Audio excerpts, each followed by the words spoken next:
Hello students, welcome to my channel Incredible Scholars।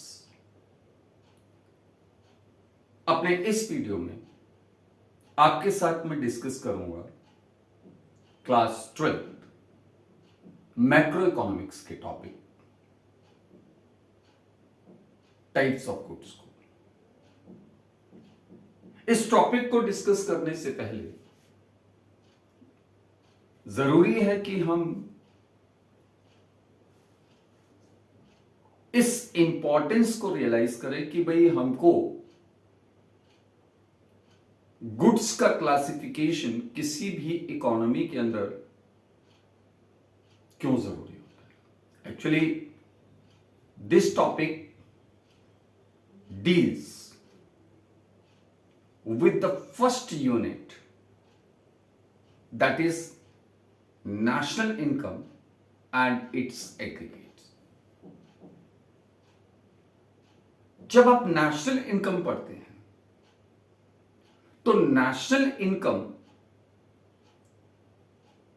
का जब हम कंप्यूटेशन करेंगे या हम उसका एस्टिमेशन करेंगे या हम कहें उसका कैलकुलेशन करेंगे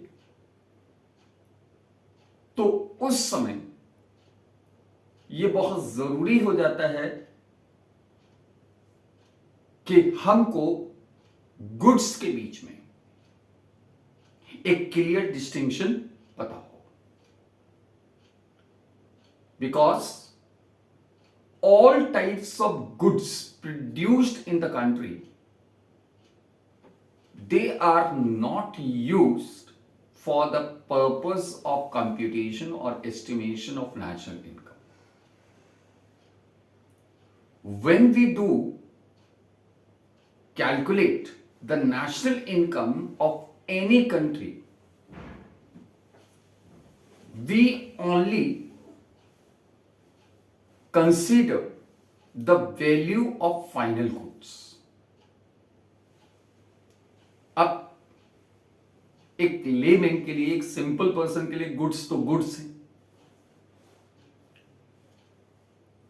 उसको फाइनल गुड्स और इंटरमीडिएट गुड्स में डिस्टिंक्शन का उसके लिए कोई रेलेवेंस नहीं है। इसी तरह से कंज्यूमर गुड्स और कैपिटल गुड्स, उसके बीच का जो डिस्टिंक्शन होता है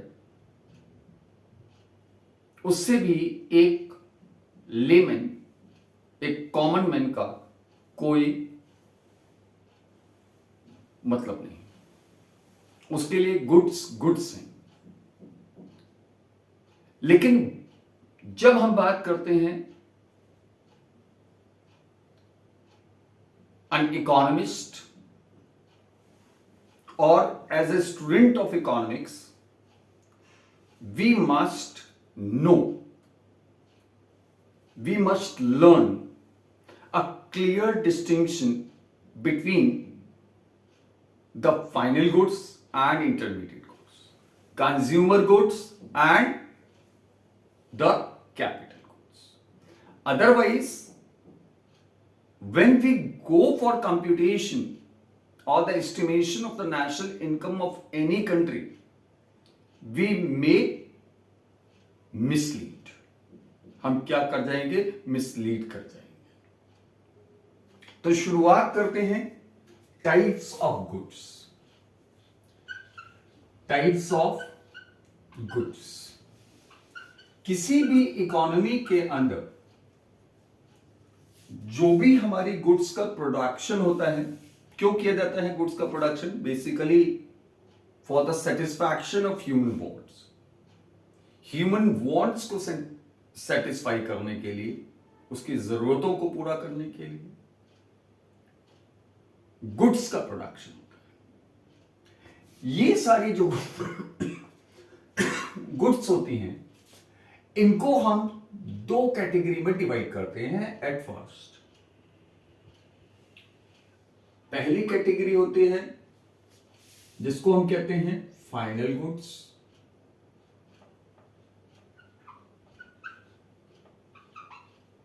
और दूसरे होते हैं हमारा इंटरमीडिएट गुड्स।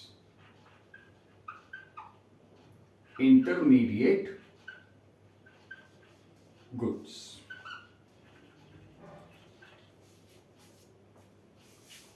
जो हमारी फाइनल गुड्स होती हैं, इसको हम फर्दर दो कैटेगरी में डिवाइड कर सकते हैं। पहला consumption goods. Consumption goods, simple language में हम इसको कंज्यूमर गुड्स भी कह सकते हैं। Consumer goods. और दूसरे हमारे होते हैं कैपिटल गुड्स। कैपिटल गुड्स, जिसको हम प्रोड्यूसर्स गुड्स भी कह सकते हैं। Producers goods.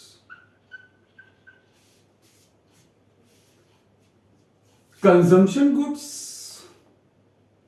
या कंज्यूमर गुड्स को हम फर्दर चार कैटेगरी में डिवाइड कर सकते हैं। पहला durable goods.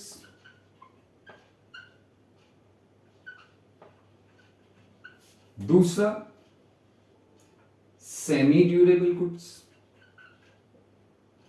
Semi durable goods. तीसरा, that is what we can say single use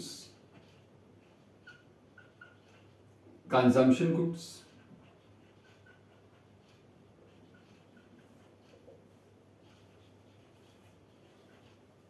ठीक। And the fourth one, that is what we can say services.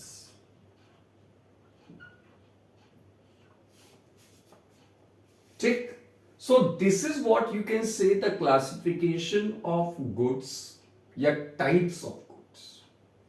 सबसे पहले हमारा जो भी ये चीज हमको ध्यान रखना है भाई, n number of goods and services हमारे किसी भी इकोनॉमी के अंदर प्रोड्यूस होती हैं, और इन गुड्स को हम दो कैटेगरी में डिवाइड करते हैं, एक फाइनल गुड्स और दूसरी intermediate goods.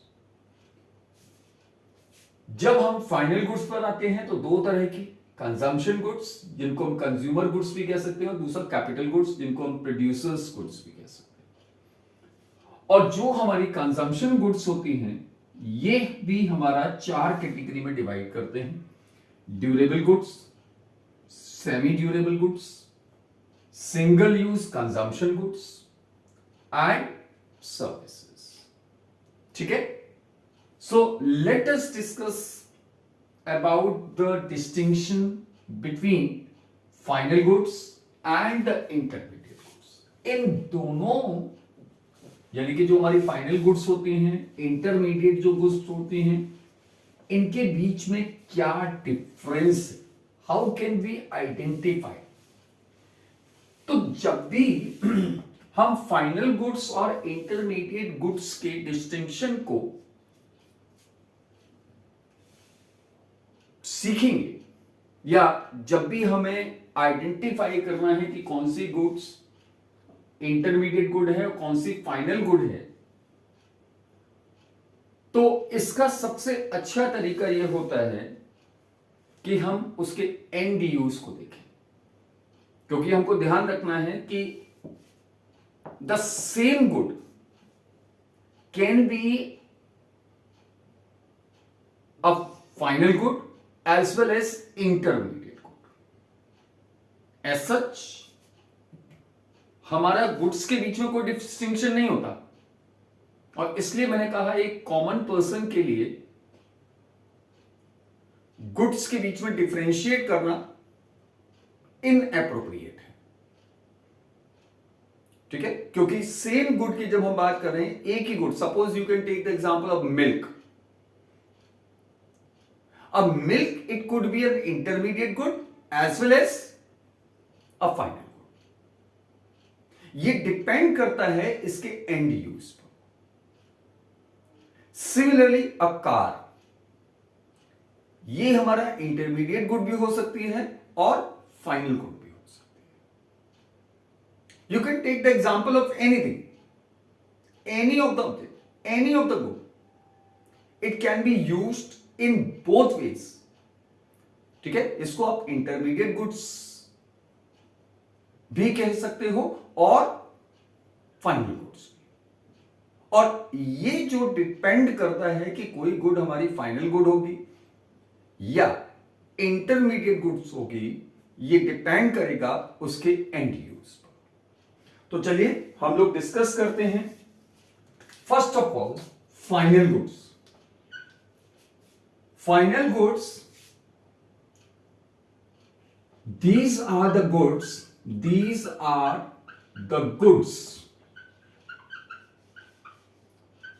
which are ready for use by their end users.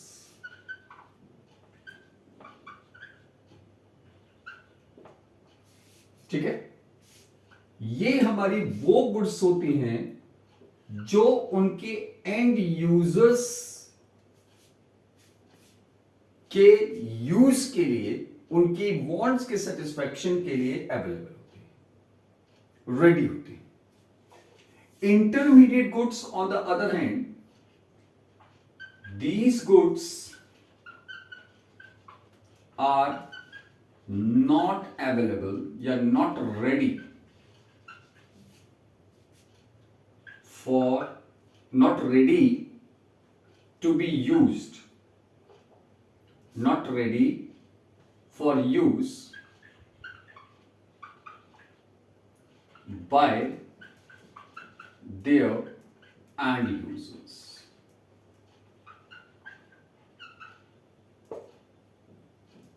ठीक,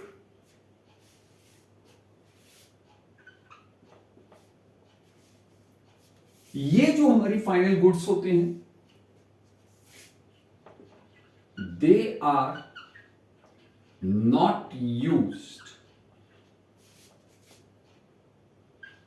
in production,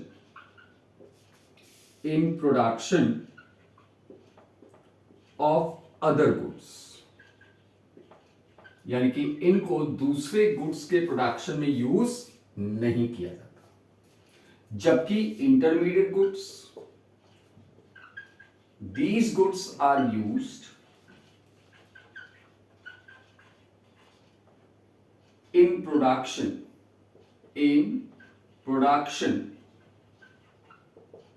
of other goods or for resale. ठीक है, प्रोडक्शन ऑफ अदर गुड्स और रीसेल। ठीक है, यानी कि ये जो हमारी फाइनल गुड्स होती हैं, इनको हम दूसरे गुड्स के प्रोडक्शन के लिए नॉट यूज्ड या रीसेल के लिए हम यूज नहीं करते। जबकि ये गुड्स जो होती हैं, these are used for the production of other goods or for resale. तीसरा,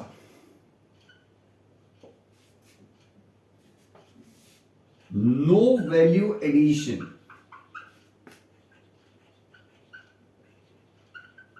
to be made in final goods. Final goods में किसी भी तरह का कोई भी वैल्यू एडिशन नहीं होता। जबकि इंटरमीडिएट गुड्स में फर्दर वैल्यू एडिशन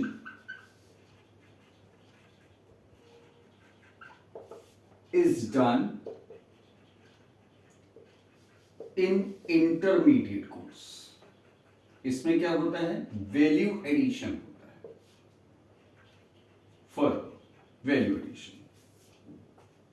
ठीक है, यानी कि उसको फर्दर आप क्या करते हैं, उसकी वैल्यू को और इंक्रीज होता है। जैसे for example we have raw cotton. अब रॉ कॉटन थ्रेड बनाने के लिए हमारा क्या है, एक इंटरमीडिएट गुड है। ठीक है, तो जब हम रॉ कॉटन को थ्रेड में कन्वर्ट कर लेंगे, यानी कि रॉ कॉटन से जब हम थ्रेड बना लेंगे स्पिनिंग के लिए के थ्रू, तो that means value of thread you know will be more than the value of raw cotton, यानी कि रॉ कॉटन की वैल्यू बढ़ गई, इंक्रीज हो गई, यानी कि उसमें क्या हुआ, वैल्यू एडिशन। फोर्थली, जो हमारी फाइनल गुड्स होती हैं, ठीक है, they are always used in computation, in estimation of domestic income as well as the national income, ठीक है, the value of final goods is used in estimation of domestic income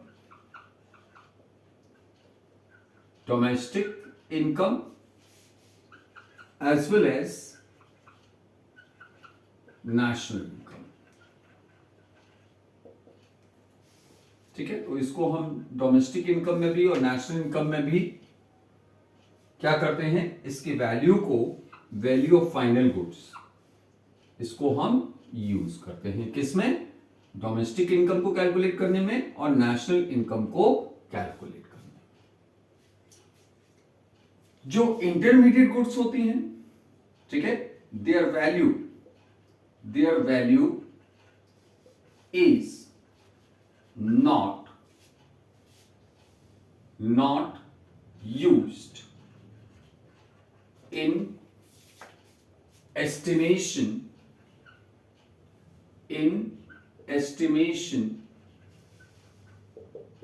of domestic or national income,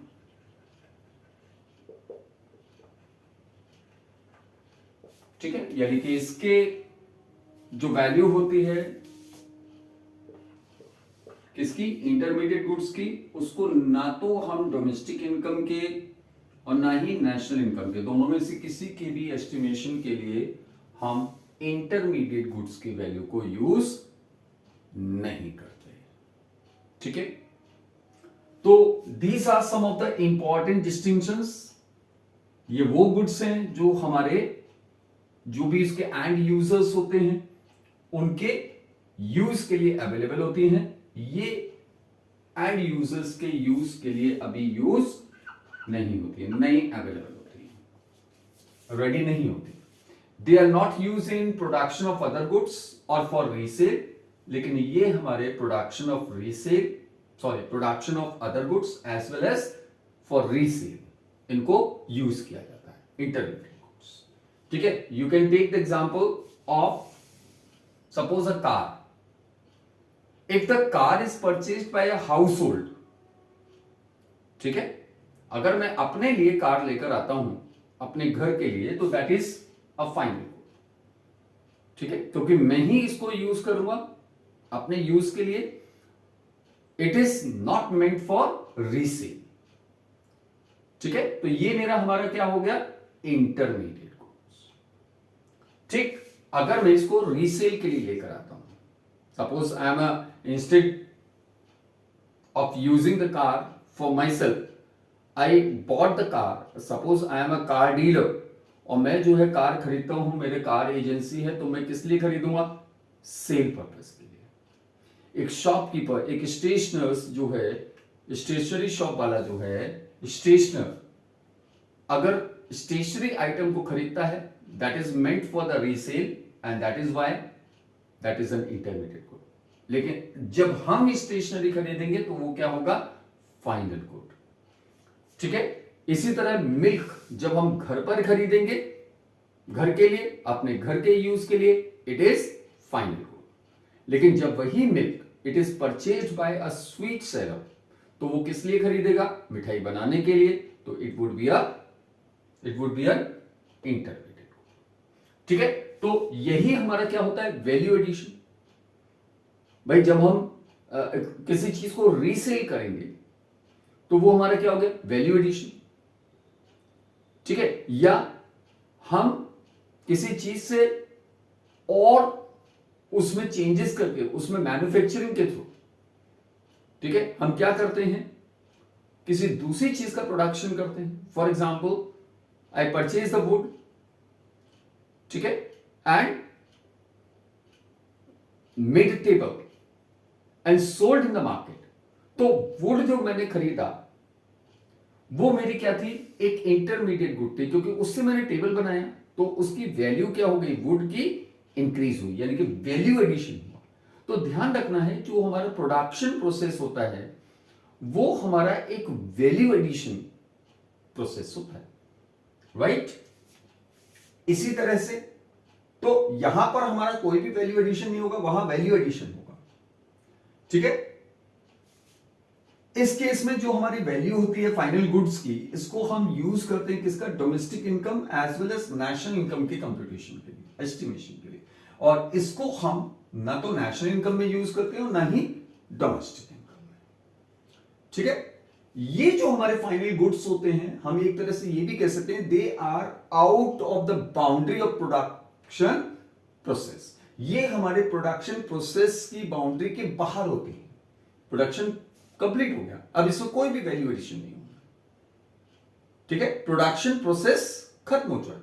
और intermediate goods they are always within the boundary of production process. तो हम इसको भी एक separate point में लिख सकते हैं।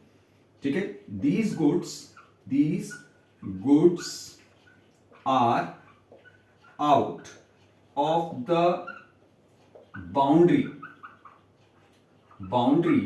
of production process,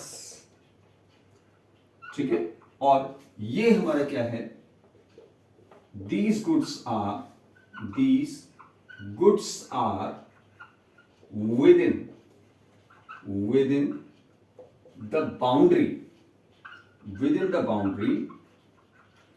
of production process. ये हमारा प्रोडक्शन प्रोसेस की बाउंड्री में होता है। ठीक है, so this is what some of the important differences you can find between the final goods and the intermediate goods. ठीक, आगे बढ़ते हैं।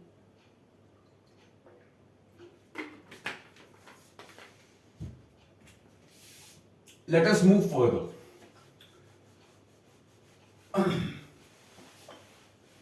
अब हम बात करते हैं फाइनल गुड्स की। अब फाइनल गुड्स में मैंने आपको बताया कि हम जो है वो गुड्स को दो कैटेगरी में डिवाइड करते हैं। एक होते हैं हमारे कंज्यूमर गुड्स या कंजम्पशन गुड्स, और दूसरे होते हैं हमारे कैपिटल गुड्स। ठीक है, और कैपिटल गुड्स और consumer goods, what is the difference between the two? आगे बढ़ेंगे हम। सबसे पहले कंजम्पशन गुड्स के बारे में बताते हैं। What are consumption goods? Consumption goods, types of consumption goods rather I should say. तो सबसे पहला जो हम देखते हैं कंजम्पशन गुड्स में कौन से होते हैं? Durable goods. कौन से होंगे? Durable goods.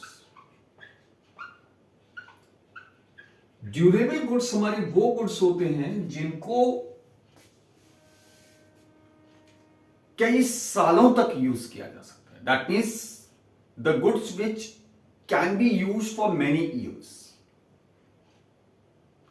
ठीक है, जिनको हम कई सालों तक यूज कर सकते हैं, जिनका लाइफ स्पैन कई सालों का होता है।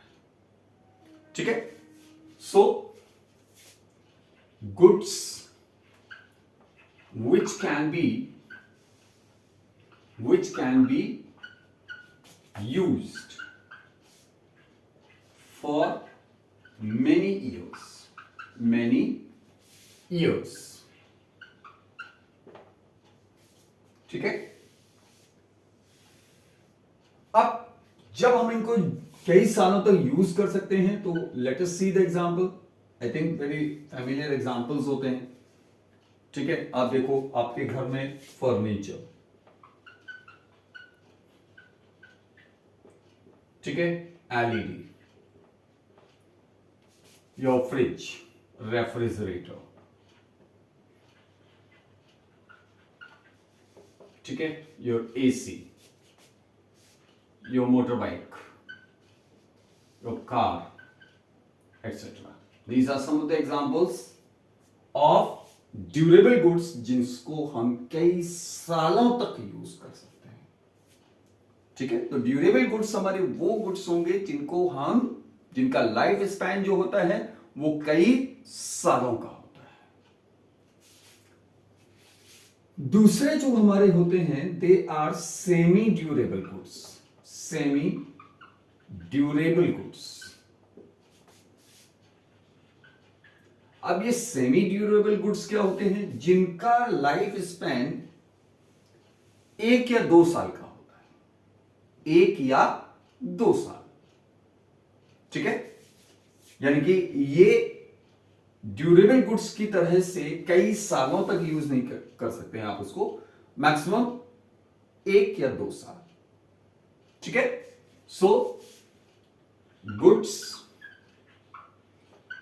which can be used for a period of 1 or 2 years। जैसे can you give some examples? Yes, for example our clothes, shoes, bed sheet,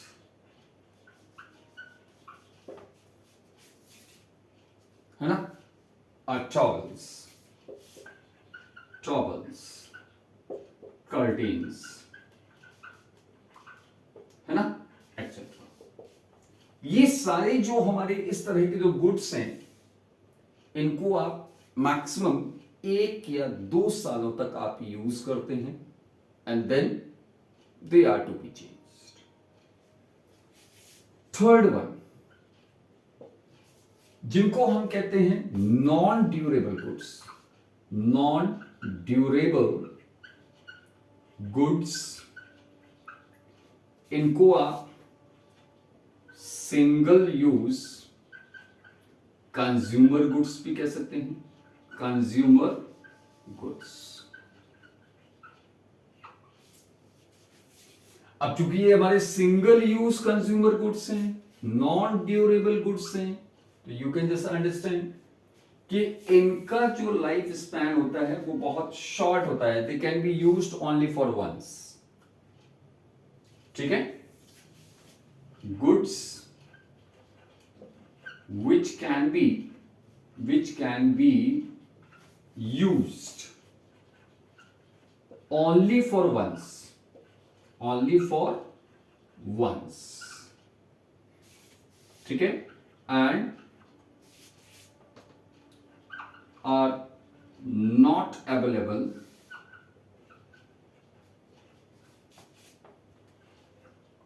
again for use।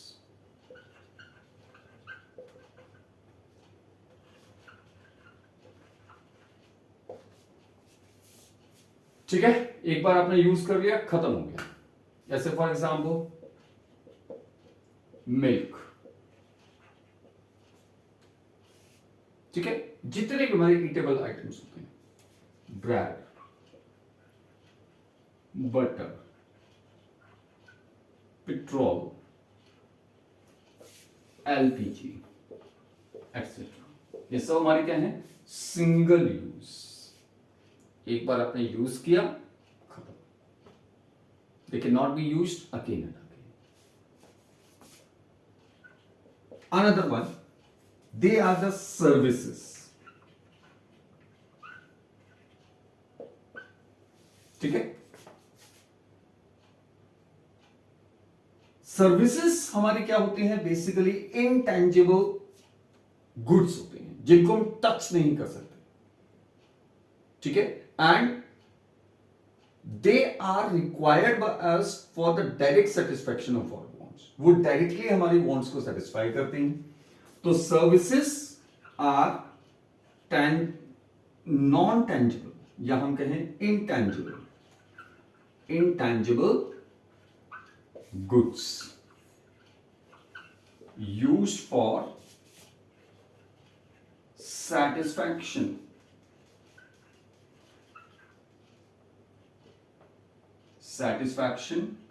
of our wants. ठीक है, example medical services.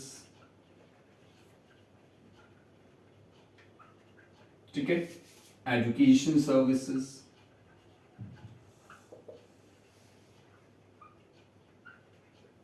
Transportation services.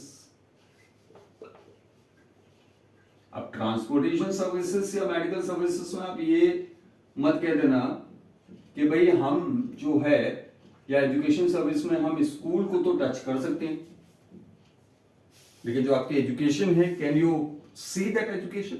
No. क्या आप उसको touch कर सकते हो? नहीं.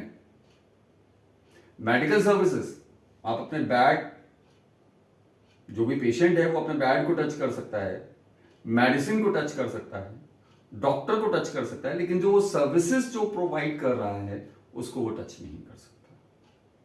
ठीक है, similarly means of transportation, you are travelling from one place to another, you are using any mode of transportation. आप मोड ऑफ ट्रांसपोर्टेशन को टच कर सकते हो लेकिन सर्विस को नहीं कर सकते हो. ठीक है, so these are what the consumption goods. तो कंजम्पशन गुड्स हमारा basically they are of 4 types. Durable goods हो गई, सेमी ड्यूरेबल गुड्स हो गई, non durable goods and services. ठीक है, आगे बढ़ते हैं. We have the producers goods. अब जो हमारी प्रोड्यूसर्स गुड्स होते हैं, the producer goods, they are or they can be categorized into 2 categories. इनको भी आप 2 कैटेगरी में क्लासिफाई कर सकते हो. ठीक है, producers goods,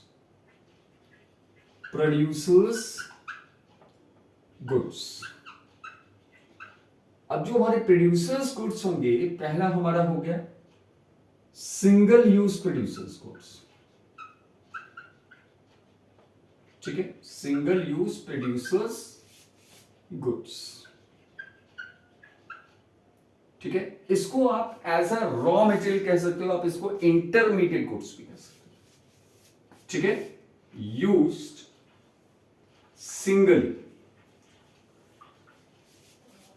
for production of other goods. ठीक है, और दूसरे हमारे हो गए कैपिटल गुड्स. अब capital goods, what are capital goods? अब कैपिटल गुड्स क्या होते हैं? वो प्रोड्यूसर्स गुड्स जिसको प्रोड्यूसर जो है प्रोडक्शन प्रोसेस में कई सालों तक यूज कर सकता है. पहली चीज. दूसरा, ये जो हमारे प्रोड्यूसर्स गुड्स होते हैं, यानी कि जो हमारे कैपिटल गुड्स होते हैं, they do not lose their identity during the production. वो प्रोडक्शन प्रोसेस में भी अपनी आइडेंटिटी को वो मेंटेन करते हैं, रिटेन करते हैं, यानी कि they are not getting merge in the product. वो प्रोडक्ट में मर्ज नहीं होते, दे रिटेन देयर आइडेंटिटी. तीसरी चीज, they are of high value, इनकी वैल्यू क्या होती है, ज्यादा होती है। तो 3 चीजें हमारा कैपिटल गुड्स के लिए हमको याद रखना है। पहला, ठीक है, these goods can be used by the producers for many years। ये कई सालों तक आप इसको यूज कर सकते हैं। एक बार आपने इन्वेस्टमेंट किया, यू कैन परचेज, सपोज कोई एक प्लांट लगाने के लिए, ठीक है, आपने बिल्डिंग बनाया, फैक्ट्री लगाने के लिए बिल्डिंग बनाई, दैट इज अ कैपिटल, वो आपकी कैपिटल है। ऑल्सो मशीन्स जब आप इंस्टॉल करते हैं, दे आर कैपिटल गुड्स।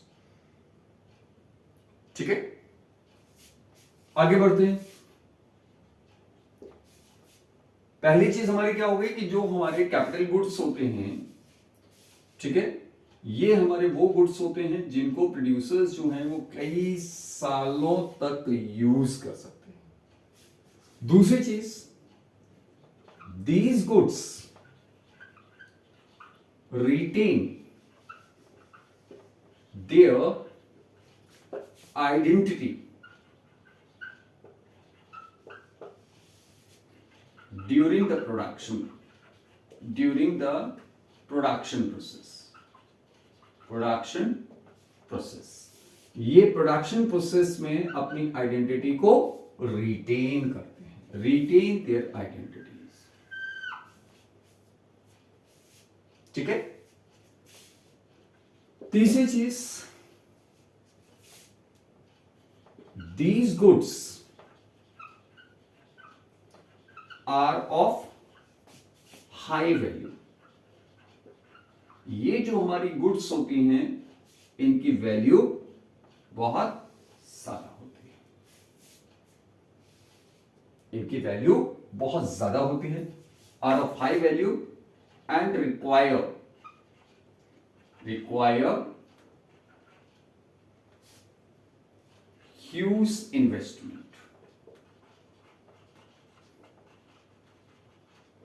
बहुत ज्यादा बड़े इन्वेस्टमेंट की जरूरत होती है।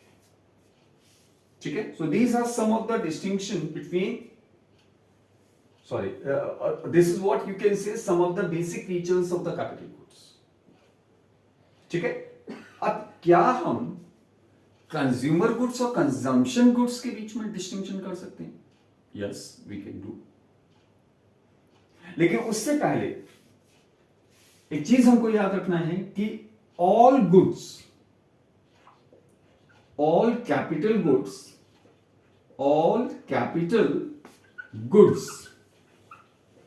are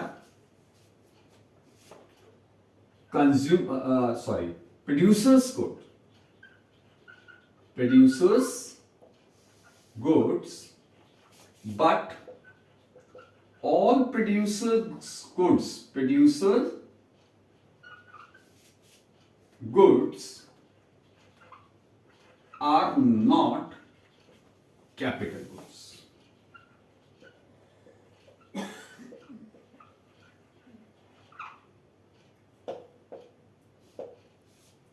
सभी हमारी कैपिटल गुड्स जो हैं वो प्रोड्यूसर्स गुड्स होती हैं, लेकिन सभी प्रोड्यूसर्स गुड्स जो हैं वो कैपिटल गुड्स नहीं होती।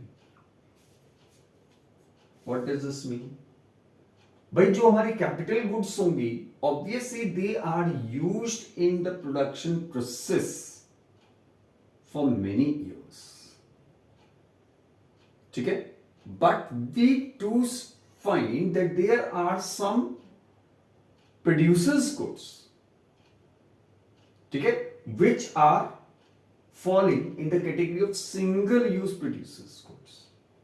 So obviously they could not be used for many years for production। हम उसको कई सालों तक प्रोडक्शन में यूज नहीं कर सकते। पहली चीज, you can take the example of wood purchased by a carpenter Obviously it would be a single use producers good, because the same wood could not be used again by the carpenter for making another table. That means he requires the fresh supply of wood. वो उसी would को बार बार use नहीं कर सकता। और दूसरी चीज जो मैंने आपको क्या बताया, जो सिंगल यूज प्रोड्यूसर्स गुड्स होते हैं, they are of low value and moreover they lose their identity. जो हमारे सिंगल यूज प्रोड्यूसर्स गुड्स होते हैं वो अपनी आइडेंटिटी को लूज कर देते हैं during the production. Are you getting? यानी कि या फिर हम कहें वो प्रोडक्ट के अंदर मर्ज हो जाते हैं। ठीक है, मिल्क जो एक स्वीट सेलर ने यूज किया फॉर मेकिंग द स्वीट्स, वो उसमें मर्ज हो गया, इट लॉस्ट इट्स आइडेंटिटी, और ये केवल और केवल अब क्या रह गई? मिठाई। It is only A sweet. ठीक है, दूध से बनी हुई मिठाई, यानी कि दूध का अब वहां पर आइडेंटिटी नहीं है, वहां पर आइडेंटिटी किसकी है? स्वीट की। इसी तरह से ये जो हमारे सिंगल यूज प्रोड्यूसर्स गुड्स होते हैं, they are of less value, जबकि ये हमारे क्या होते हैं? बहुत ज्यादा हाई वैल्यू के होते हैं, and that's why they require huge capital investment. ठीक है, अब हम डिस्टिंक्शन जरा एक डिस्टिंग्विश पढ़ते हैं किसके बीच में? कंज्यूमर गुड्स या कंजम्पशन गुड्स और दूसरा हमारा कैपिटल गुड्स। क्या डिफरेंस होता है दोनों के बीच में, कैपिटल गुड्स और कंजम्पशन गुड्स के बीच में? तो पहली चीज अगर हम बात करें, these goods satisfy human wants directly. ये क्या करते हैं? Satisfy human wants indirectly. ठीक है, यानी कि चूंकि डायरेक्टली हमारे ह्यूमन वांट्स को सेटिस्फाई करते हैं, तो इसलिए यहां पर क्या होता है? These goods have direct demand. Direct demand. ठीक है, these goods have derived demands। derived demand की मतलब क्या हुआ कि भाई आपको प्रोडक्शन करना है, इसलिए आपको, जब आप प्रोडक्शन करोगे तभी आप कैपिटल गुड्स का यूज करोगे। ठीक है, अदरवाइज आप कैपिटल गुड्स का प्रोडक्शन, आपको कैपिटल गुड्स की जरूरत नहीं है। अगर आपको प्रोडक्शन करना है तभी आपको कैपिटल गुड्स की जरूरत है, यानी कि इसकी डिमांड ड्राइव डिमांड, ड्राइव हो रही है, रिक्वायर्ड डिमांड है। तीसरी चीज, expenditure on consumption goods, on consumption goods is called consumption expenditure. Consumption expenditure.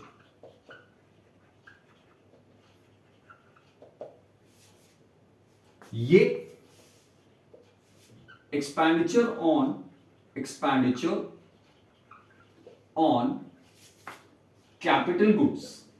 Capital goods is called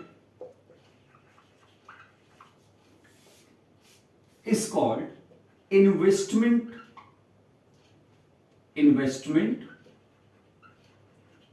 expenditure.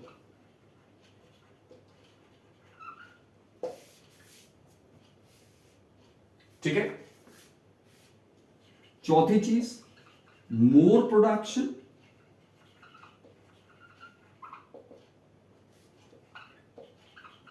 more human welfare.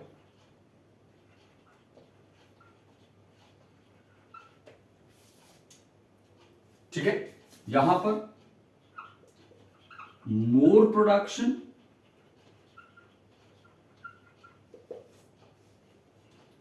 increase in production capacity, increase in production capacity.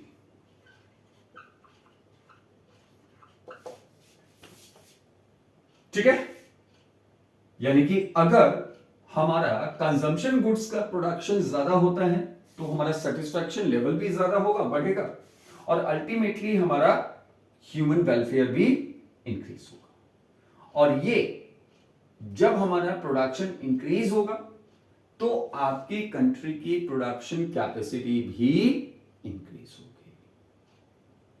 ठीक है, सो these are what you can see the major differences between the consumer goods and the capital goods. So with this our topic, the classification of goods या हम कहें types of goods आपका complete होता है।